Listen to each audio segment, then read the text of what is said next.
Here's the most important question.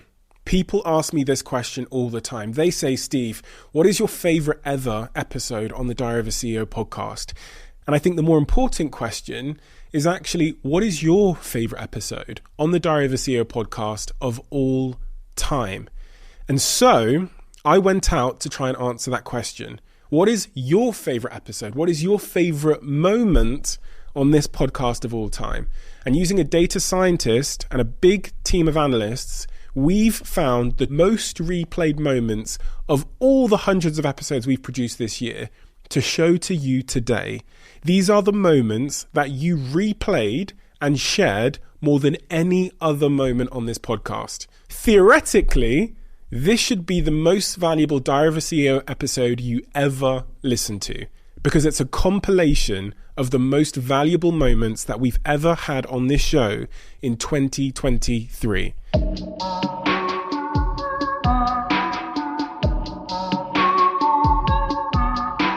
The seventh most replayed moment is my conversation with Giles, where he takes on some of the biggest myths about health, weight, obesity. And he answers the question, do we have to get fatter as we age? Is it genetic? What are the easy ways to manage our weight? After I read it in your book about us gaining more and more weight as we age, I Googled it, and the Healthcare Research and Quality Agency said that we naturally tend to gain weight as we age to the tune of 1 to 2 pounds per year, according to their review. And that's from the Agency for Healthcare Research and Quality, which I found quite startling. Yeah, but completely accurate. So the numbers, what the numbers that we have is, I think that's right, actually. So between 20 and 50 years old, those 30 years intervening, the average person, will gain about 15 kilos in weight, which is 2 pounds a year, 1 to 2 pounds a year. 15 kilos in weight is gained over 30 years on average. Some gain very little, others gain a hell of a lot more. We look at ourselves in a mirror. I look at myself in a mirror, but it's true. I don't want to be that guy. Mate, I don't know how much choice you have. What can I do to try and stay? Because for me, it's not really about the weight thing or how you look. It's more about like, I don't know how to say this, but there was this big set of stairs the other day. Really, really long set of stairs leading down to this lake. I was in Indonesia a couple of months ago. And I remember thinking about those stairs and thinking, God, if I wasn't, athletic and strong and didn't have good knees and things like that, there's no way I'd be able to get down this long, winding, hand-carved set of Indonesian stairs so that I could go on this boat trip that I was going to go on. And I just thought about how it was a weird thing. I know this is kind of a strange story to tell, but it crossed my mind. I got to the bottom of the stairs and I turned to the person I was with and was literally like, that's why I've got to stay in shape for as long as I can, because I want to do these boat trips and I want to go on this little rafting thing, but I won't even be able to access it unless I can go up and down those stairs, like 200 meters of stairs down this cliff. So that's what I care about. I care about being active and strong and fit for as long as I possibly can. And from what you said about gravity and weight, being overweight is going to inhibit my chances of being able to do those stairs. So that, I think there are two elements there. First of all, there is doing the things that we want to do, okay? Like that, because you're exactly right. These are the things which I can still do that. I can still walk up a mountain or down a mountain because I'm still fit enough to do that. And I want to stay as fit as long as I can to do that. And weight will inhibit that, undoubtedly. But then there's a second element to actually consider. Now that's healthy. Look, none of us are going to live longer. We hopefully... And anyway, if we lived longer but was unhealthy, would you want to live longer? So you want to live longer but healthier for longer, okay? And undoubtedly, the thing that is closest related to health when you age is not your total weight. There's a role to play there. The amount of muscle you have. It is your muscle mass as you age, independent of how much fat you have, okay? That will determine how healthy you are as you age. So now I'm talking about going into the 60s and the 70s rather than when one is able to go down a 200-meter set of steps, okay? So now, as you get older, the most crucial bit of information is to maintain resistance training, not lifting. And that's not what I'm talking about. Sitting on a wall, getting up and down a chair, because the amount of muscle mass you have really, really, really marks the level of health that you're going to get. And then the science is startling. It is so related, independent of weight, from there. So muscle mass is the most important for healthy aging the moment you get 60, 70 plus.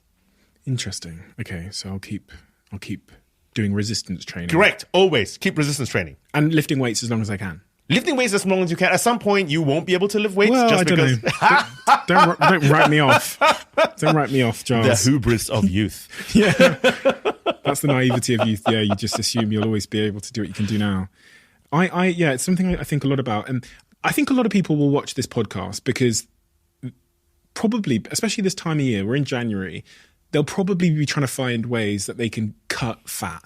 They want to be a bit skinnier. You said, I think you said half a stone you want to lose. I'm in the same place. I think most people want to lose a half a stone or something. What is the way that you would suggest to do that? The simple way, not the fucking complicated, go buy this guy's course and do 3 million sit-ups, whatever. The simple advice you would give someone that's hoping to create sort of sustainable weight loss. So the first is the amount of protein you eat. And you need to try and focus on trying to keep to about 16% of the energy in your day, from protein. 16%. And there's a sweet spot. So if you eat too much and you're not lifting, you're stressing your kidneys because your kidneys have to get rid of the nitrogen from the protein, okay? So 16% is a sweet spot. And it doesn't mean steaks only. It can mean beans, tofu, any kind of protein from anywhere, 16%. Second is fiber. We need to eat as much fiber as physically possible, okay? 30 grams we want to aim for. Although we're looking at the moment on average in this country, we're probably only eating 15 grams. We need to double the amount of fiber we actually eat. Third, we need to limit the amount of added sugars into our diet. Added sugars meaning sugars not tied up in fiber. Powdered stuff, maple syrup, agave, nectar, all those are added sugars you put in. Keep it to 5% or less of the energy content in your day. And those are the three numbers that I want you to think about. So 16% of protein, 30 grams of fiber, 5% or less of added sugars. Apply that to whatever you want, keto, whatever you want to do. Apply that. And I think that will be a sustainable, healthy way to eat. The 6th most replayed moment is a conversation I had with Dr. Mindy Pelz, who talks about the belly fat burning diet. Nutrition is a huge thing at this time of year. And so she lays out exactly how to eat and behave in order to reduce belly fat and to improve your overall health. You told me about the first 2 styles of fasting. The first one was intermittent fasting, which is 12 to 16 hours, which is good for weight loss, brain fog, that kind of thing. The second is autography. Autophagy. What did I say? Autography, but I like it. I said autophagy. It works for me. We can play that back. I definitely said autophagy. And if I didn't, we'll fix it with AI. Autophagy fasting, which is 17 to 72 hours, good for balancing sex hormones and preventing illness. Yeah. Broadly. Yeah. Number 3, we haven't spoken about, gut reset fast. Yeah. What's that? Yeah, so that's based off a study that came out of MIT that showed 24 hours without food and your intestinal stem cells inside your gut actually start to reboot themselves. Now, a stem cell is a cell that can go to anywhere in the body and repair itself. But at 24 hours, you get a plethora of them in your gut. And in the gut, we've got a damaged microbiome from everything that we've just been talking about. So what I discovered in this 24-hour fast is I could take women that have been on birth control pill for years, people that have been on multiple rounds of antibiotics, people who had been eating horrible food, and I could actually put them through a 24-hour fast once a week, once every couple of weeks. And these stem cells would come in there and they would start to repair. And so now if I teach that person how to eat right, their food is actually starting to build a better microbiome in the gut. So that 24-hour fast became this go-to in my clinic where I could take all these gut challenges and I could start to unwind them just because I knew the body had this capability of making these intestinal stem cells. And it was crazy. Like, we got people off supplements. We got people that weren't making serotonin, which affects moods, comes from the gut. All of a sudden started to become happier. People who hadn't had bowel movements in like 3 days, all of a sudden we started to put in this gut reset, and it was like a miracle. It was incredible. Number 4, fat burner fast. So the fat burner fast is probably my favorite for those people who want to lose weight. The research was done that 36 hours without food, followed by 12 hours of eating, and then another 30. They actually did it over a 30-day period, but we've been using it in our community, just dosing it in. That at 36 hours, what happens is that's enough time where the blood sugars come down, where all of a sudden the body, it's so smart. It goes, okay, blood sugar's not coming. We've been in this fasted state. We've triggered autophagy. We've brought inflammation down. We've made you ketones. We're trying to go find food. But this extra weight, it's not serving you. Because remember, you got to go find food. So it drops weight. And it's the most beautiful way to get a person to unstick any kind of weight loss resistance. But most importantly, you know where it dropped the most amount of weight from? Where does everybody want to lose weight? Belly. Yep. So it is I probably should have called it the belly fat burning. Yeah, the belly fat. Yeah, that would have banged. Yeah. But yeah, and so that's what they showed, is that actually a 36-hour fast started to unstick weight loss, and it was started with weight around the belly. Compelling. Number 5, the dopamine reset fast. Yeah. So number 5, I found some research showing that when people go without food for 48 hours, the whole dopamine system will be rebooted. So what's important to know about the dopamine system is it is our molecule of happiness. It is the thing that it's actually a motivation molecule. And it's a neurotransmitter that allows happy thoughts to go across from neuron to neuron. And so what happens, and I'm sure you've talked about this on your podcast, that we're so dopamine saturated right now. Mm-hmm. But specifically people who are overeaters, they actually are finding, the study I quote in the book is that they found that people who had food addiction, people who had extra weight, like obese situations, they were not getting as much happiness out of their food because their dopamine receptor sites were saturated. So they had to eat more food to get more happiness. And food is a state changer. It does make us happy. Mm. So what they found is if they put them into a 48-hour fast, that they actually rebooted the whole dopamine system and new dopamine receptor sites appeared. So that when they brought food back in to the equation, they actually got more enjoyment out of food with less food. This kind of got me thinking about a conversation I was having yesterday with some of my team here. We were talking about how it almost feels like sometimes if I've eaten sugar, I can go into a bit of a sugar cycle. And what I mean by that is I'll have some sugar and then like a couple of hours later, I'll have another craving for sugar. And then a couple of hours later, I'll have another craving for sugar. But then at other times, specifically, for example, when I did keto, I did the keto diet for about 8 weeks, bloody 8 months, I wish. 8 weeks. And throughout that period, I didn't have any cravings for sugar. Yep. We had some chocolate come into the studio and I walked over to the chocolate and I smelt it. Yep. And I didn't want any of it. Yep. It had gone. Yep. But then when I'm in my what I call like the sugar cycle, I'm eating sugar maybe, once or twice a day and I'm getting like the craving for it, which I just can't seem to resist. Yep. Well, dopamine's the molecule of more. It's not the molecule of enough. So what it does is when you get sugar, you get this dopamine rush and the brain goes, whoo, love that. Give me more of that. And so it's endless. You will never be fully satisfied. It constantly wants you to come back for more and more and more.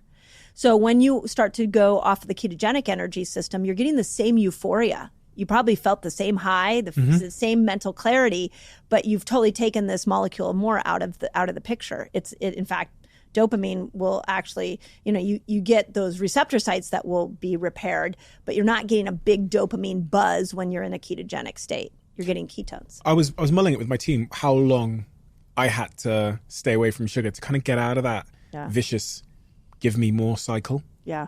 My experience has been it's about 3 days. 3 days. That's what I thought. Yeah. I think I said 4 or 5, but it's just from experience as well. If I haven't had sugar for 3 or 4 days, I mean like a chocolate bar, something significant in terms of sugar, then after 3 or 4 days, the craving for it seems to vanish. Yeah. Yeah. It's not, if you think about that, it's not hard if you're trying to overcome a sugar addiction. Yeah. Like just bear it for 3 days. And then that dopamine stops barking at you. And then if you tack fasting onto it, now you're getting ketones. And so you're not needing that as much. Ketones kill hunger. And they make you so mentally clear. They give you this euphoric feeling, so you don't have that urge to go for the sugar. And the ketones come from fasting, yeah, which is when your body switches metabolic state. Got yeah. you. The last and final fasting style, immune reset fast. Yeah, so immune reset was built off of Dr. Walter Longo's work, and he did a study on people who had cancer and were going through chemotherapy. And one of the challenges we know about chemotherapy is that it wipes out the whole immune system. And so he wanted to see, well, what if I put somebody in a fasted state as they went through chemotherapy? Would there be a difference?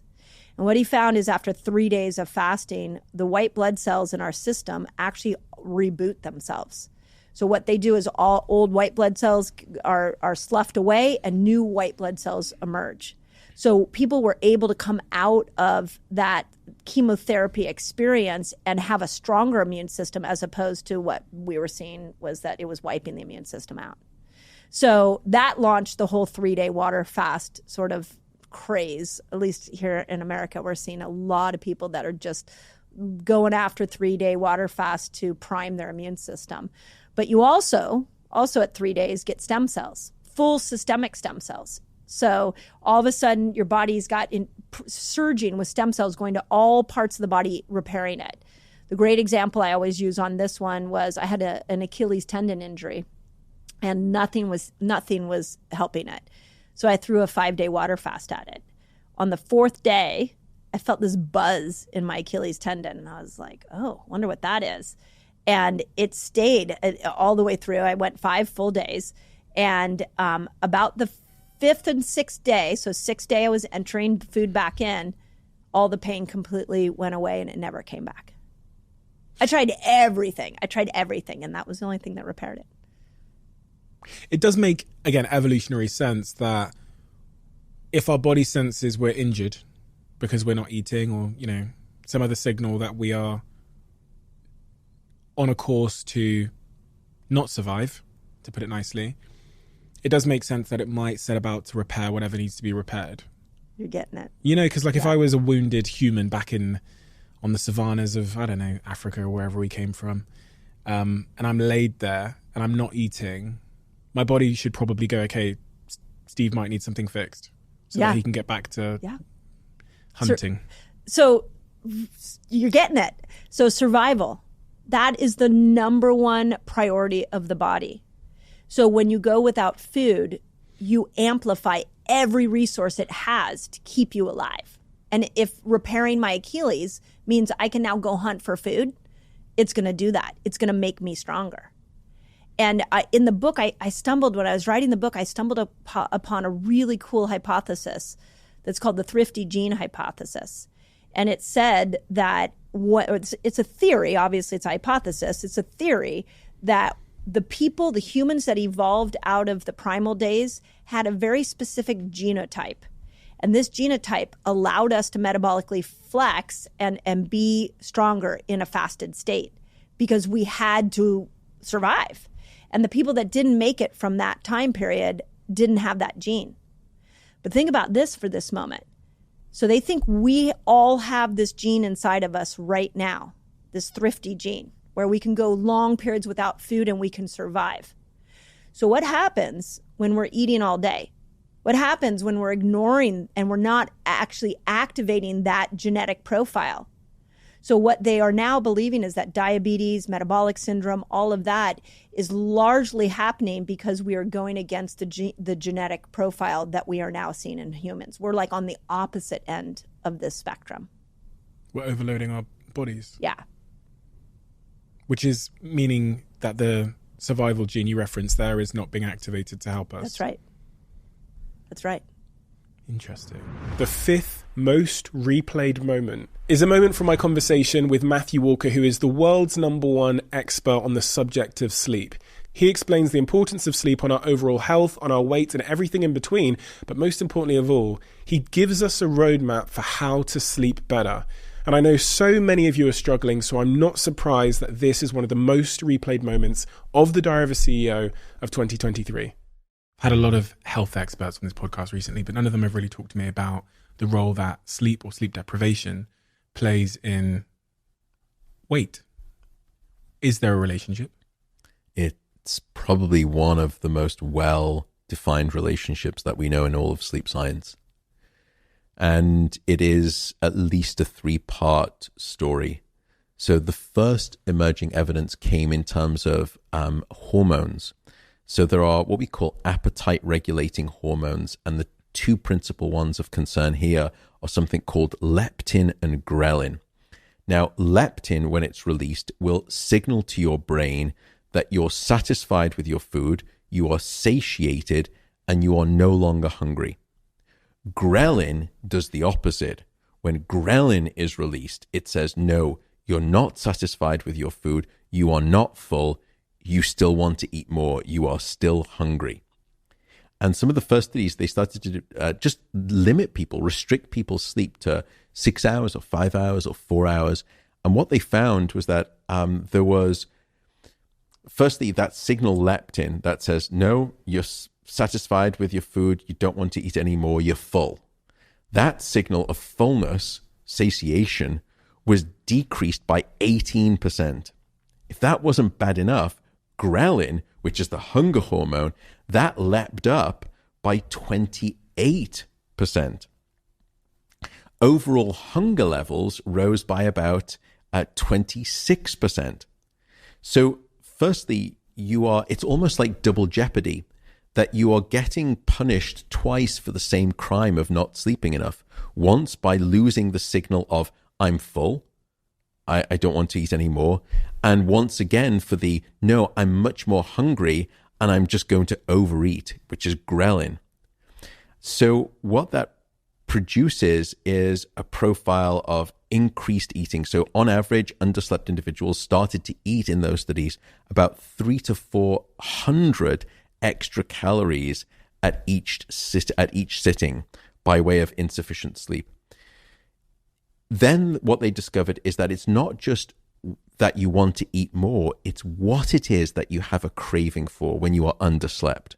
And this is the problem. What they found is that when you are underslept, you eat more of everything, but you especially eat more of these heavy-hitting, stodgy carbohydrates, bread, pasta, pizza. The next thing that you started to eat, have a preference for, was simple sugary foods, sweets and chocolate. And then finally, you started to crave very salty food, and high sodium food intake will increase your blood pressure. So that was the first of the 3 mechanisms. Then we did a study where we said, perhaps it's not just the circulating hormones in the body. The brain is the ultimate arbiter of your food decisions. So what's going on in the brain? So we took a group of perfectly healthy individuals and we put them through the experiment twice. Once when they'd had a full 8 hours of sleep, and once when we deprived them of sleep. And then the next day, we placed them inside an MRI scanner, and we showed them images of lots of different foods that range from being sort of, very healthy to being very unhealthy, and sort of ice cream and, chocolate and pizza and things, to leafy salads and nuts and greens and vegetables. And we asked them to rate how much they wanted that food for each item. Now, we did something a bit sort of dastardly to make it more ecologically correct, so that they weren't just saying, okay, they probably think I should probably say that's healthy. We said, we're going to randomly select one of these images, these food images that you see, and after you get out the brain scanner, we're going to give you that food and we're going to politely ask you to eat it all. So it made it a bit more realistic, so the choices were more, as much as that we could. So what we found is that when they were sleep deprived, the deep hedonic centers, the emotional centers of the brain, these desire centers, these reward centers, they ramped up in their activity in response to these highly desirable, highly unhealthy foods. So these more basic sort of, guttural parts of the brain, as it were, these reward centers were lighting up much more strongly when you were sleep deprived. Worse still, the impulse control regions in the front of the brain, what we call the prefrontal cortex, they were shut down, they were taken offline. So as a consequence, you lost your impulse control. And that's why you start to then say, when I'm sleep deprived at the food sort of buffet, I'm not going to do salad. I'm just going to, that pizza looks awful good, or that pasta with the cream, I'm just going to go into that, all go. So it's what we call a pattern in terms of brain activity in neuroscience of hedonic eating, that your brain goes into this hedonic desire profile. So now we understood it's not just hormones in the body, it's also changes in the brain. Then came the finding that there's another chemical in the body that's responsible. And this comes on to cannabis. When people that you may know have smoked cannabis, they'll often say, I get viciously hungry. I get the munchies. I get really hungry. That's no coincidence, because cannabis will stimulate appetite. Now, we all have naturally occurring cannabis compounds in our brain and our bodies. They are called endocannabinoids. Endo meaning comes from inside us, whereas the cannabis that comes externally when you sort of smoke it or take edibles. So endocannabinoids do many things for the brain and the body, but one of the things that they do is control your appetite and your hunger. And what we found is that when you sleep-deprived individuals, these naturally occurring endocannabinoids rocketed up by over 20%, cranking up people's appetite. And so these three ways lead you to start packing on. When insufficient sleep is occurring, when sleep gets short, your waistline typically starts to expand. And we now understand the reasons. If that wasn't bad enough, it is bad enough. I know. Yeah. Can you just stop, Matt? Please? Honestly, I've really. The last thing that we discovered is that, let's say that you're trying to be really careful and you're trying to diet and you're trying to lose weight. If you're not getting sufficient sleep, then 60% of all of the weight that you lose will come from lean muscle mass. Oh, God, no. And not fat. Not the muscle. I know, exactly. So in other words, when you are dieting but you are underslept, you lose what you want to keep, which is muscle, and you keep what you want to lose, which is fat. So again, I'm sold. Not an ideal situation. Sleep is important. I get it. I'm sold. My question is, what are the things that in the modern society are standing in the way of sleep? We've touched on some of them loosely, but some of the big obvious things, the things that you would suggest doing, very actionable things we could do straight away to improve our chances of having that healthy, deep sleep that we need to be optimal in every regard of our health and performance. There's probably, I think, 5 standard tips, what we call sort of sleep hygiene, that you can do. And then I'll come on to maybe just some unconventional tips that we've sort of touched on. And we've spoken about many of these. The first thing I would recommend people to do, and this is why when some people say, oh, what about this new sleep supplement? Or, it's 40 quid for this bottle of these new sleep natural medications. I'm going to give it a try. I would say, try these tried and true things first before you spend your money on supplements. The first thing is regularity. Go to bed at the same time and wake up at the same time, no matter whether it's the weekday or the weekend. Your brain expects regularity. It thrives best under conditions of regularity. When you give it regularity, you can improve the quantity and the quantity of your sleep. The second thing is get some darkness at night. As I said, we don't get enough darkness in the modern world. And so the trick I would offer, and I don't use it, I don't like the word hack, but the sort of suggestion would be, in the last hour before bed, try this experiment for everyone listening for the next week. Dim down half of the lights or switch off half of the lights, or even 3/4 of the lights in your home in the last hour before bed. All of the lights in every room? In all of the rooms. Switch off almost all of the light. Now, I'm not suggesting be unsafe and walk around in the darkness in the last hour. That's not what I'm saying. Just dim down, switch off half of the lights. You will be surprised at how sleepy that darkness will make you feel. And it's also an incredible behavioral trigger to signal to your brain that it is time for sleep, that darkness is around me. That's the second tip, is darkness. The third tip is temperature. Most people sleep in an ambient bedroom temperature that is too high. And you need to aim for a bedroom temperature of about 18.5 degrees Celsius, around about 65 to 68 degrees Fahrenheit, if I'm probably butchering the mathematics there on that. But you need to get cool. Now, you can wear thick socks, you can have a hot water bottle, that's fine, but the ambient needs to be cold, because you need to drop your core body temperature and your brain temperature by about 1 degree Celsius to fall asleep and stay asleep. And it's the reason that you will always find it easier to fall asleep in a room that's too cold than too hot. So make your bedroom cold, make it dark like a cave. The fourth question would be sort of fourth suggestion would be walk it out. And we've spoken about this, the 30-minute rule, get up, do something different, or meditate. Don't lie in bed awake for too long. Then the final two things we've spoken about caffeine. We haven't spoken about alcohol, but let me just say as the kind of headline of it, alcohol is not a sleep aid. Many people use it as a sleep aid. It is not your friend. Alcohol, again, is a sedative, so it knocks you out. The second is that it fragments your sleep. So you wake up, your sleep is littered with all of these small awakenings.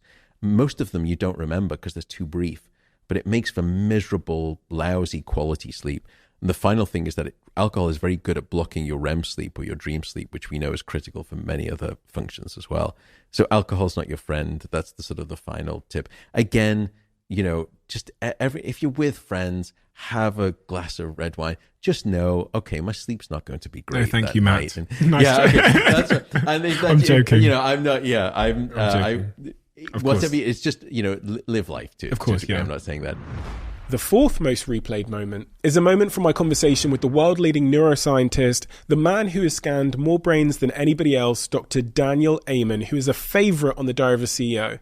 And he tells us very, very clearly how to grow a healthier brain. I can change my brain. It's the most exciting lesson that I've learned. You're not stuck. I'm not stuck with the brain I had. You're not stuck with the brain you have. You can make it better. I can prove it. In fact, every day, what I've come to believe, you're making your brain better or you're making it worse. Let's start there. By what you're doing. What things make the brain worse? What are the common things that most of us do without thinking that make the brain worse? When my daughter Chloe was in second grade, I went to her classroom and I wrote 20 things on the board. And I went, separate them for me. Good for your brain, bad for your brain. 7-year-olds. They got 19 out of 20 right. So most people know. The only thing they got wrong was orange juice. They put it in the healthy category when, in fact, when is it rational to unwrap fruit sugar from its fiber source because it turns toxic in your body. So I'm not a fan of fruit juice. I'm a fan of fruit, not fruit juice. What's bad about sugar for the brain? It's pro-inflammatory. What does that mean? It mean? makes you diabetic. But I mean, as it relates to the brain, why is like orange juice or the ice cream bad for my brain? Because it's ultimately going to give you high blood sugar levels, which erode your blood vessels, and you're going to have lower blood flow to your brain. That's a bad thing. I mean, there's so many things about it. So it's addictive. It's pro-inflammatory. It makes it more likely you're going to have diabetes and obesity. So 72% of Americans are overweight, 42% are obese. I've published 3 studies on 35,000 people. As your weight goes up, the actual physical size and function of your brain goes down. That should scare the fat off anyone. I used to be chubby, but when I figured out that connection, I'm like, oh no, it was that gave me the motivation to drop about 25 pounds. And so sugar is the gateway drug to diabetes and obesity. And so, not to mention inflammation, which is the cause of depression and dementia. So, you want to avoid things that cause low blood flow, caffeine, nicotine. Caffeine? Caffeine constricts blood flow to the brain. And what does that do to my brain? Constricts blood flow. So you're going to get less blood flow. And remember, I showed you that progression with age. No, you don't want that. You want to do things that increase blood flow. to your brain. So exercise, ginkgo. It's just one of the supplements I'm going to give you. Eat foods like beets, oregano, rosemary, cinnamon. They increase blood flow. While we're on blood flow, 40% of 40-year-olds have erectile dysfunction. 70% of 70-year-olds have erectile dysfunction. What that means, if you have blood flow problems anywhere, it means they're everywhere. And so, like, no.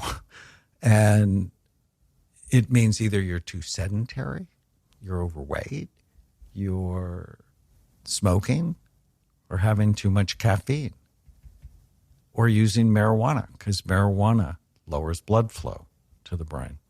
And so just in that one of the 11, it's exercise, ginkgo, and for you, not for everybody, but for you, hyperbaric oxygen. Those three things will make a big difference in blood flow. Ginkgo. Ginkgo. What is that? It's a supplement. What does it do? Increases blood flow. To the brain? The prettiest brains I've ever seen take ginkgo. There's actually a SPEC study. They gave people 120 milligrams of ginkgo twice a day, significant improvement in blood flow to the brain.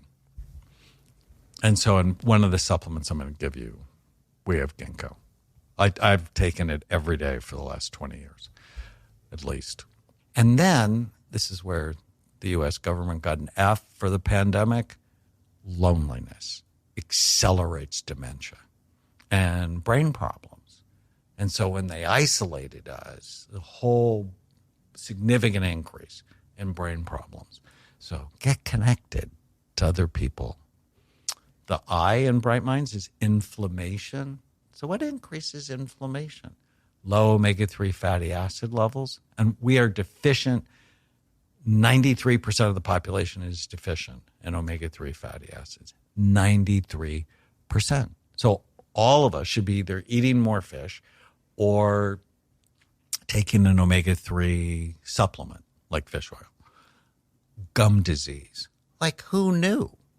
Like, I wasn't really that good at taking care of my gums until I started reading the studies. You have gum disease, you have inflammation, you're more likely to get depressed and have dementia. The third most replayed moment is a moment from my conversation with Gary Brecker, where he lays out how you can become a superhuman, strip the fat off your body, and get yourself healthy with free, easy, simple exercises that will cost you nothing at all. When I heard the story about Dana White, and I saw he had gone from respectfully being a man that had a little bit of weight to having these six-pack abs on Instagram. Of course, the six-pack isn't the outcome. It's, as you've said, it's the stuff going on inside him. Right. That's really the transformation. But what can someone who's just heard that at home, where do they start with extending their life by triple and getting the... So, he also started something called the Superhuman Protocol. And Superhuman Protocol is using magnetism, oxygen, and light. Right. So the only things that we really get from Mother Nature, the big benefit we get from Mother Nature is we get magnetism from the earth, we get oxygen from the air, we get light from the sun. The truth is most of us are not contacting the surface of the earth that much anymore.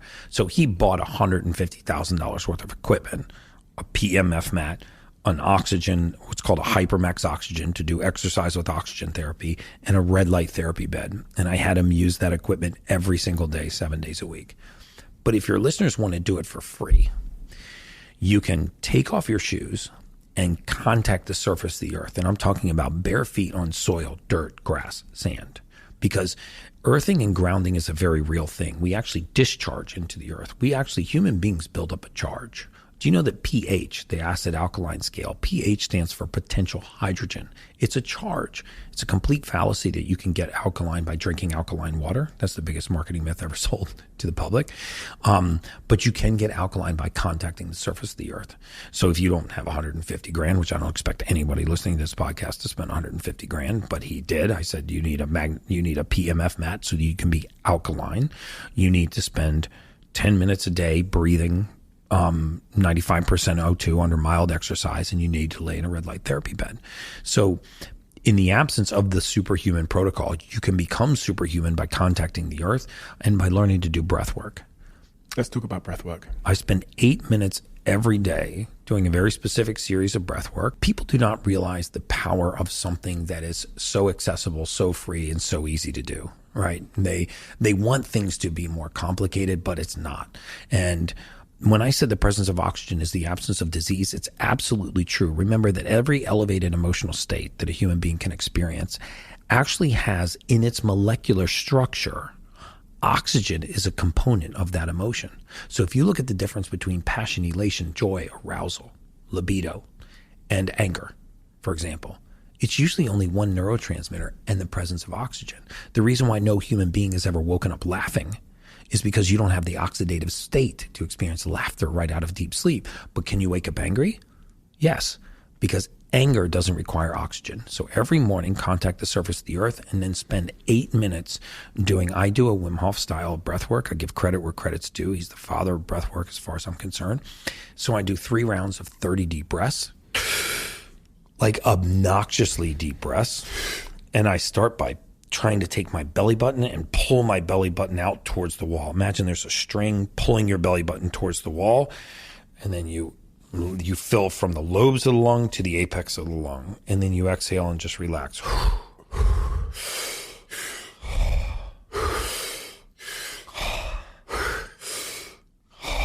God knows what they think we're doing out there. Right outside this podcast, they're like a bunch of freak out. I knew it was a cult. I knew he was a cult leader. But so you do 3 rounds of 30 breaths. On the 30th breath, you exhale and you hold. Allow the carbohydrate receptor to reset. When you don't feel you can hold anymore, you take a deep breath in. You hold again, and then you let it out slow. And you start again. I would suggest that you start with 3 rounds of 5 breaths. Then work to 10, 15, 20, 25, and 30. If you get lightheaded, this is a good sign that the oxygen tension is changing in your brain.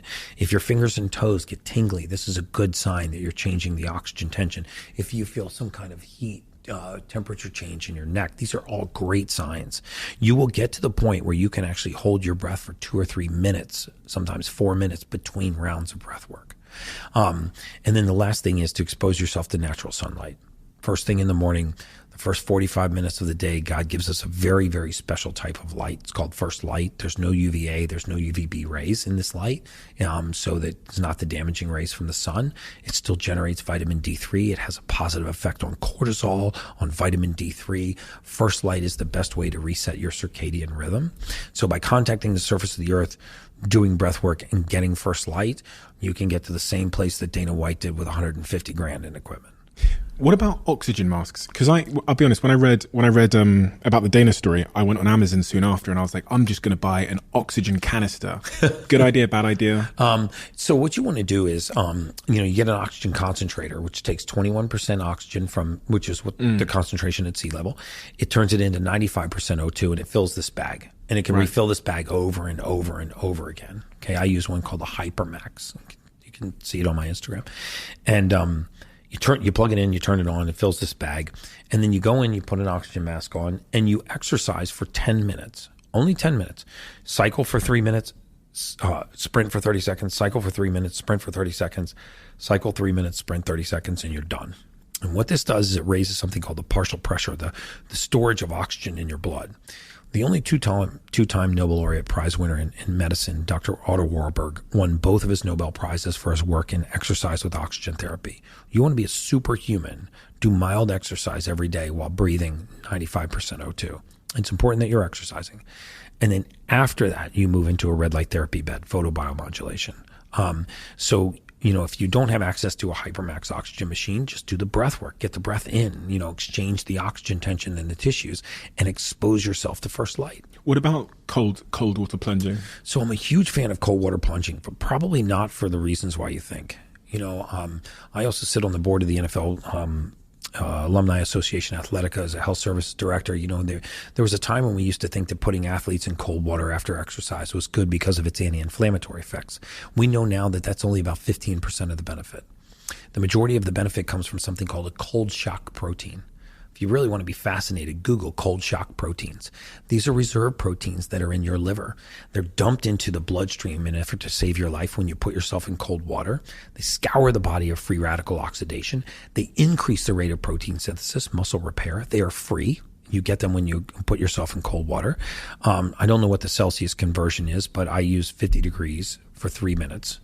Minimum, 6 minutes maximum. Cold. Yes. It's actually not that cold. I mean, I see people getting in 37, 38 degree water. There's no evidence that I've read that shows that colder is better. You get a peripheral vasoconstriction, so it forces all the oxygen into the core and up to the brain. And you get an activation of something called brown fat, right? Thermogenesis comes from brown fat. And for the women that are listening, for some reason I seem to ensnare the women when I say this. Remember that the definition of a calorie is a measure of heat, right? I mean, the definition of a calorie is the amount of energy it takes to raise 1 cubic centimeter of water, 1 degree centigrade. So if a calorie is a measure of heat, then this means that when heat's leaving your body, calories are leaving your body.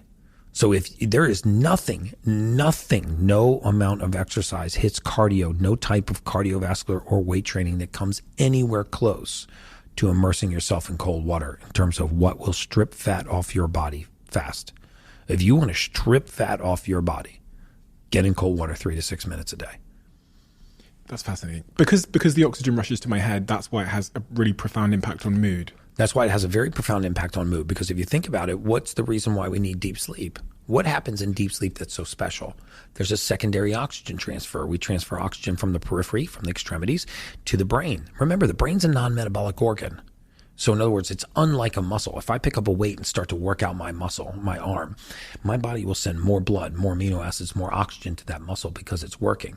Well, if I'm sitting at my computer and I'm watching reruns of The Simpsons, or I'm sitting at my computer and I'm solving the most complex joint venture agreement, partnership agreement with all kinds of mathematical equations, my brain gets the same amount of nutrients.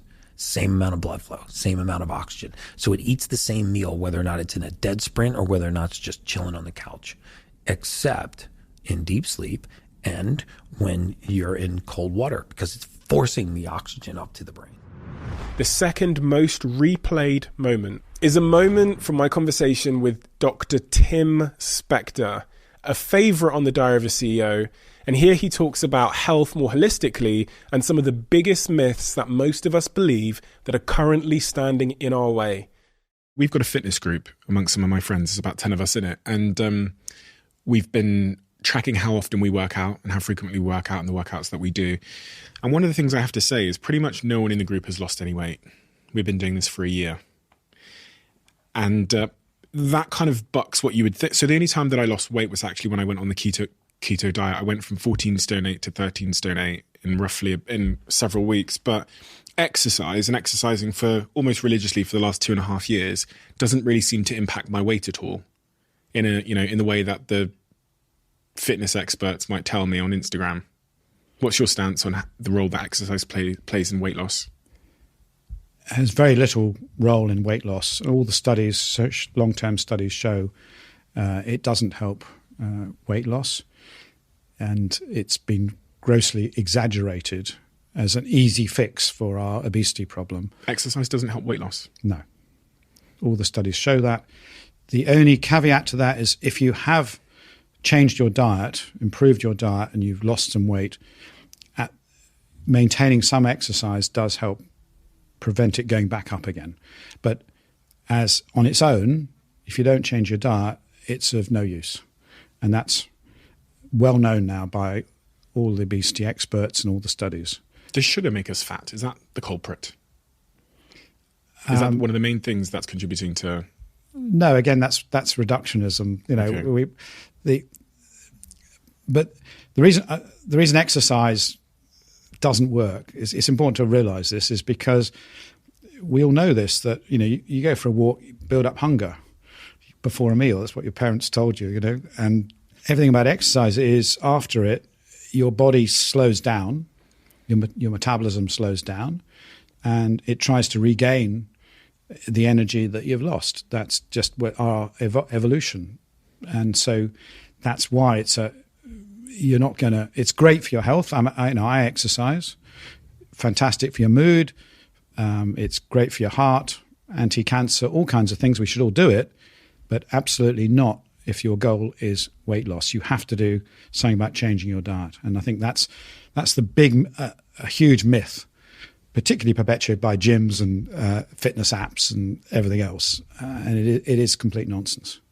I read that you, when you looked at studies over 30 years and you looked at how many studies had been done on the relationship of exercise and weight versus things like sugar and weight, there was 12 times more studies done on the relationship of exercise and weight versus sugar and weight. And why is that? Why is there less research done on the latter? I think that's the influence of governments and the food companies and the drink companies. So a lot of the exercise research done in the last 20 years was sponsored by large corporations who wanted to make this link between exercise and weight loss so that they could continue to sell sugary, ultra-processed foods and drinks and just say it's childhood obesity is because we don't have playgrounds and we don't encourage this. And that's why the Cokes and the Pepsis are always there at the sponsoring Olympic events and associating themselves with sport. And they gave hundreds of millions to various physiology departments, sports departments, nutrition departments to do research in this area. Basically, it was really hard to get anyone to do research into how sugary drinks make you gain weight or cause problems, because the amount of money for nutrition has been abysmally poor, from governments, and that's why only the first ever study of ultra processed food in a controlled trial was only about 3 years ago, and it's been around for 30, 40 years.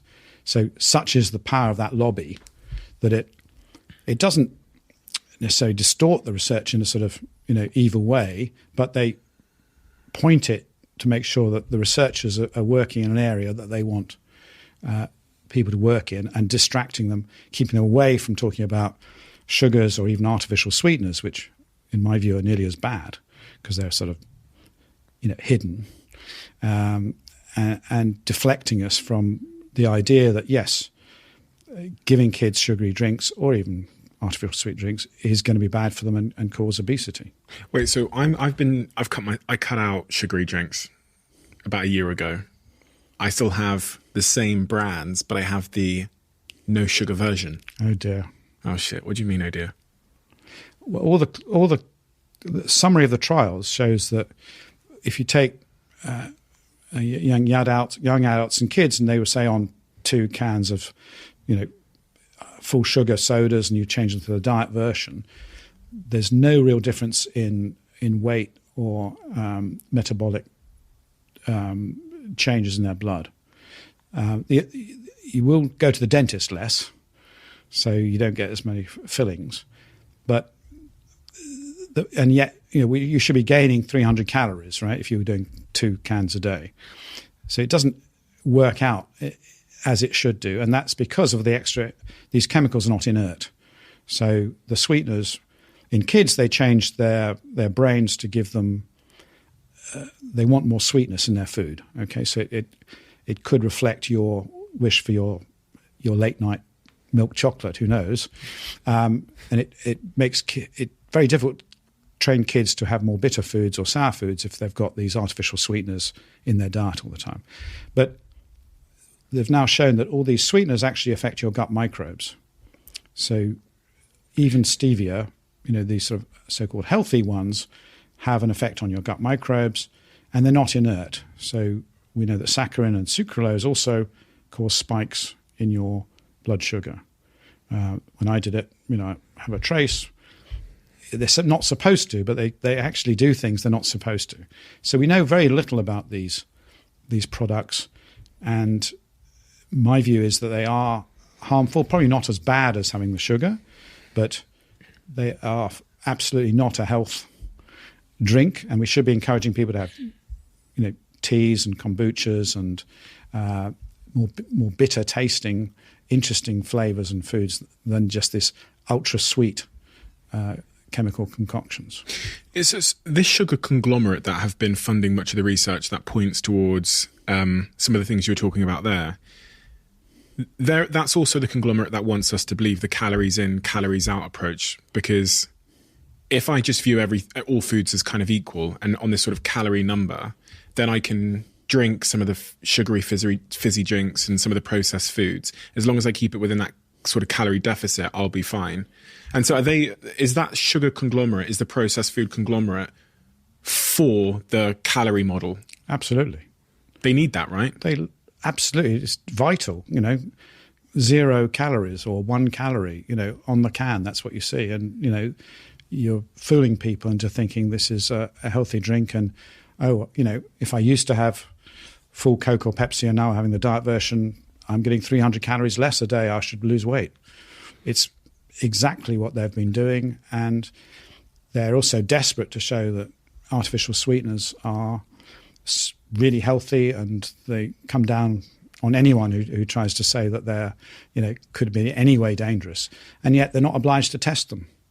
So none of the chemicals added really go through rigorous testing on how they affect our gut microbes. And this is their testing mechanisms haven't changed in 50 years. And here is the single most replayed moment as it relates to health on the Diary of a CEO of 2023. So the first thing I came up against, because this was around the time of the financial crisis, was the lack of understanding of the brain-body connection.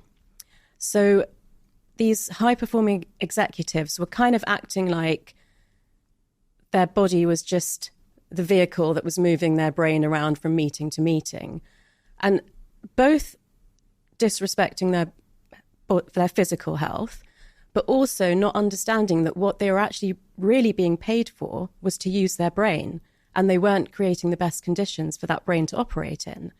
And I'm talking about really basic things like sleep and a good diet and hydration and not being sedentary, managing your stress, etc. So, this tiny organ, if it's not in an environment that is giving it the best chance of doing its job, it's not going to, and a crack's going to appear somewhere. And the first time I really kind of had a big confrontation with a bank was when people were dropping dead on the trading floor of heart attacks. And they asked me to work more in my capacity as a former medical doctor to help with the physical stuff. And I said, I can't do that if we don't address the mental and emotional piece, because that's what's causing this. And they just could not get that. What did you want to do with those people in a specific and practical sense? What if you could have, been in charge of preventing them from dropping dead on the trading floor? Where would you have started? The understanding that stress, so everything that you're experiencing mentally and emotionally that's challenging, and things like a lot of travel, which is challenging for your body, that raises levels of the hormone cortisol, which comes from your adrenal glands. And that cortisol courses around your blood through your entire body and brain. And the brain has receptors for understanding what's going on in terms of threat to your survival. So in a 24-hour cycle, depending on your age and your gender, there's a normal range for cortisol. So it can go up and down like this. If something challenging happens, we need to adapt and rise to meet that challenge. But when that level is above the top range all the time, these receptors in your brain basically think that there's an imminent threat to your survival. So there's this whole cascade of hormones, and basically cortisol causes inflammation in the body. So inflammation of your vascular system, inflammation around your heart, and everything else, gut and other things. But particularly around that time, we were seeing a lot of heart attacks caused by stress. This was in the absence of high blood pressure, high cholesterol, smoking. It was all stress. Once upon a time, I Googled, because I had a thesis, I Googled, is stress contagious? And it came up and it said it was contagious. Is it contagious? In what circumstances do we need to be aware of that contagion? And more importantly, how and why is it contagious? Okay, I will tell you the answer to that, but I'm going to ask you a question first. Have you ever walked into a room with someone and by the time you've left that meeting with them, you just feel so drained. Okay, so so you know the feeling. So I'll tell you how it works physiologically. I'm going to start with something else to like build you up to this story. So, did you know that women who live together or work closely together will synchronize their menstrual periods within 2 or 3 months? So, whenever I want to explain something that's complex or I don't actually know the current neuroscience, I always take it back to what happened in ancient times. So when we were living in the cave, the men hunted and gathered and lived quite nomadically. So sometimes they would go away for months at a time. And in those days, the most fundamental important thing for the survival of the human species was that the alpha male must pass on his genes. So if he was going to be away for months and he couldn't, there weren't men there to defend the women from predators, maybe there was going to be a spell of the ice age and they would all freeze to death or they wouldn't have food. He needed to make sure that at least 5 women were impregnated with his sperm at the same time. So that if there was a food shortage or there was like stillbirth or miscarriage or whatever, at least 1 out of 5 would survive. So to be able to do that, they had to be fertile at the same time. So that's why that mechanism exists. Now, we don't need that mechanism now, but it's still wired into the way that we operate. So those sex steroid hormones like estrogen and progesterone, they leak out of our sweat about this far around us. And that's why if you're living with another woman or if, you're sitting across the desk every day, then particles of hormone from my sweat would go through the skin of the other woman. If she's within what distance? I mean, it's not, you wouldn't have to be sitting next to each other. If you live together, then that means you're interacting enough that it would happen. Okay. So particles but not if you work together. If you work together and you sit right next to each other every day, then it does happen too. So, in a small office that's got like 6 girls in it, that the menstrual synchronization will happen. Interestingly, it's led by the alpha female. So, yeah. So you can work out, if you don't know already, who the alpha female is. Well, if basically, let's say my cycles don't change and everyone says, oh, I got my period early or I haven't had my period yet, but now it's started, then that would mean that probably I was the alpha female. How does the body know who the alpha female is? That will be to do with levels of testosterone. Why does that matter who the alpha female is? Why does it matter that they sync up with her? I don't know if it really matters. I think it's just a case of physiology. So it's a little bit like in the troops of gorillas, the stress levels of the silverback gorilla affect the other gorillas more than gorillas who are peers to each other. So we have a natural hierarchy. It must be related to survival as well. So she was probably the person who the alpha male was going to impregnate first. Probably. So everyone needs to kind of fall in line because when she starts having sex, they need to be ready. Yeah. Okay.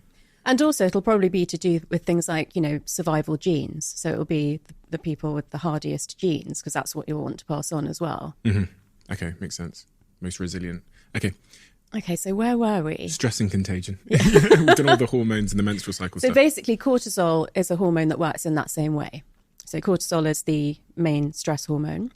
And this one doesn't matter if you're male or female, but it does matter where you are in the hierarchy of the organization, as I just mentioned. So usually in that conversation that I mentioned to you where you go into a room and you just feel completely drained afterwards, usually the person that comes out feeling drained is less senior than the person that's had that effect on them. And that's why this is so crucial to leadership. Because your stress levels as a leader, as a CEO, are going to have more impact on everybody else than the rest of the people put together, basically. So managing your stress is obviously important for you, but it's important in terms of what happens to other people. And the first issue I came up against was CEOs and CFOs that said, well, I won't show them that I'm stressed.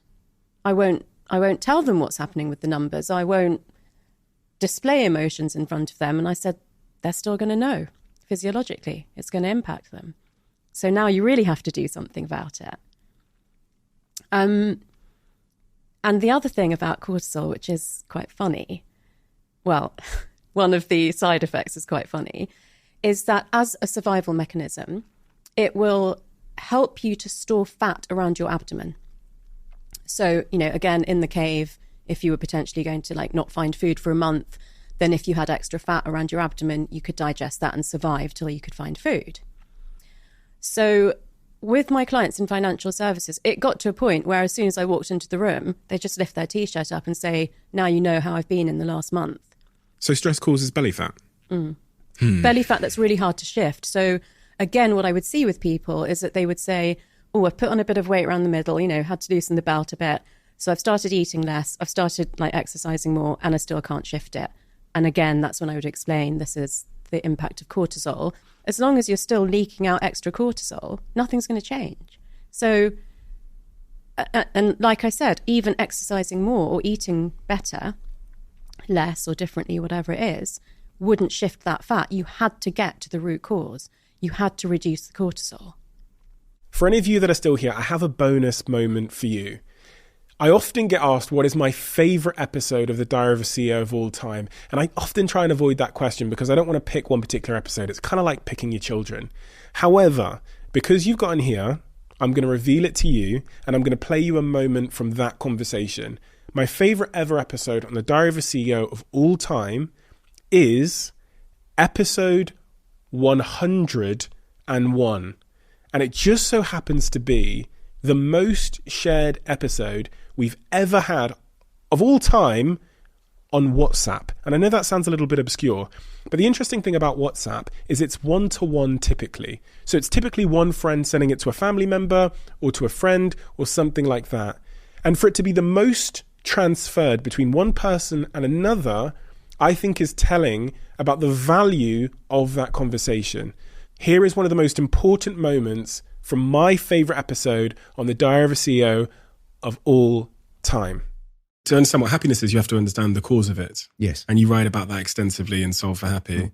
So what is the cause of unhappiness as you see it, especially if you're building sort of machine learning applications that are going to, solve, make people arrive at contentment or happiness in a personalized way? We must be able to know what's causing this lack of happiness. Allow me a bit of time to explain it, Sure. because it's simple when we get it, but it's not simple to get to it. So happiness is very predictable. Okay, if you look back at any point in your life where you ever felt happy, there is one commonality across all of those moments that can actually be documented in a mathematical equation. Okay, you've never felt happy because of a specific event in your life. Okay, take for example rain. Rain doesn't make you happy or unhappy. There is no inherent value of happiness in rain. Okay, rain makes you happy when you want to water your plants, and it makes you unhappy when you want to sunbathe. Right? And so it's not just the event, rain, it's the comparison between the event and an expectation in your mind of how life should be. Okay? If you're worried about your plants, then life should be generous to me and get me rain so I can water the plants. And if life does that, then life meets your expectations and you're happy. Okay? And so happiness in that sense becomes equal to or greater than, so it's really mathematics, your perception of the events of your life minus your expectations of how life should be. Okay? And apply that to anything. So, my favorite example is nature. We're all happy in nature. Why are we all happy in nature? I mean, you go out there and there are ants and there are flies and, trees are crooked and there are, shrubs everywhere and bushes, and it's just really not that hedged and organized. But that's what we expect.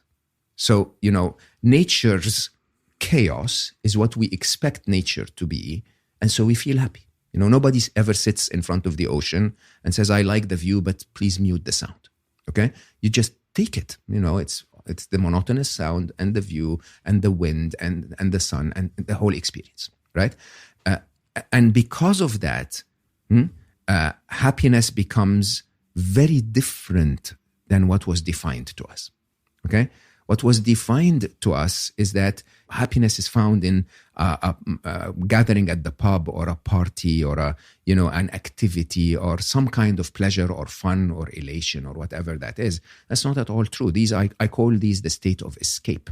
Okay, happiness, as per the definition of the happiness equation, is events equal to or beating expectations, life going my way. Okay? And so basically happiness is that calm and peacefulness you feel when you're okay with life as it is. It doesn't really matter what life is. Okay? What matters is that you can be okay with it.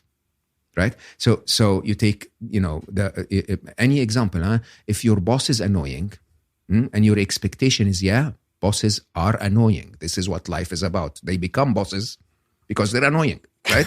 and so if that's your expectation, you're going to look at it and go like, I need to learn the skill of managing annoying bosses. Okay? And if that's the case, then you're not going to be upset about it. Similarly, anything else, if you look at it, then it's not just the event. It's your perception of the event. So you have a something to influence. It's not just the event. Your partner might say something hurtful on Friday at 4 p.m. That's the event. My partner said something hurtful. At Sunday morning, you tell yourself he or she doesn't love me anymore. Okay? That's your perception of the event. That's not actually the event. The event is something hurtful was said. But your perception of the event is your work, it's your brain adding color to it. And then you compare that to your expectations, right? You compare my boss is annoying to my boss shouldn't be annoying. Where did you get that from, right? So we blur the happiness equation. We break the happiness equation because of what I call the 6 and 7, okay? 6 grand illusions and 7 blind spots, which are, the 6 grand illusions are basically, call them pathways that the modern world teaches us to navigate the modern world that are illusions, are not true. Okay? Take, for example, control. Everyone knows that to succeed in the modern world, you have to learn to control certain events, right? So you start to believe that the way to succeed in life is to control everything. But the truth is, even if you go down to the basics of physics, that we never are in control. That the absolute design of nature itself, of the universe itself, is entropy and chaos, right? That's the actual design. And so if you try to control it, you're bound to be disappointed. A lot of events are going to miss your expectations, okay? And yes, I'm not saying don't control anything at all, but start to understand that you're going to be selective because you have a finite amount of effort. And by the way, even if you're selective and you try to control everything, sometimes things will fall out of control. Okay, and that should be your expectation. Once you get that right, that was my biggest illusion.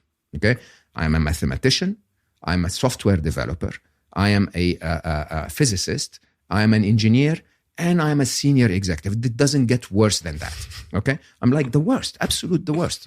I used to give my wonderful wife, I swear to you, Stephen, don't judge me. I used to give her a spreadsheet that would tell her when to wash the colors and when to wash the whites based on our average consumption and as a family to save the environment. And poor Nibel would actually smile at me and say, sure, baby, I will use this. Of course, and ignores the hell out of me because that's how crazy you can be when it comes to control. Now, these are the illusions. If you live your life through the illusion of control, good luck finding happiness. So 6 grand illusions: the illusion of thought, the illusion of self, the illusion of knowledge, the illusion of time, control, and fear. Okay? Now, that's one side. And that disrupts your entire view of what to expect from life because you're expecting life to behave through a lens of an illusion. The other side of it is what I call 7 blind spots. Okay? And the 7 blind spots are not really defects in your brain. As a matter of fact, they are the very design of your brain. Okay? Your brain is designed to tell you what's wrong. Okay? It's not designed to, if a tiger shows up right here now, my brain has no use whatsoever in telling me, oh my God, look how majestic that animal is, right? Yeah, it's a beautiful animal, but my brain will say we're going to die. Okay?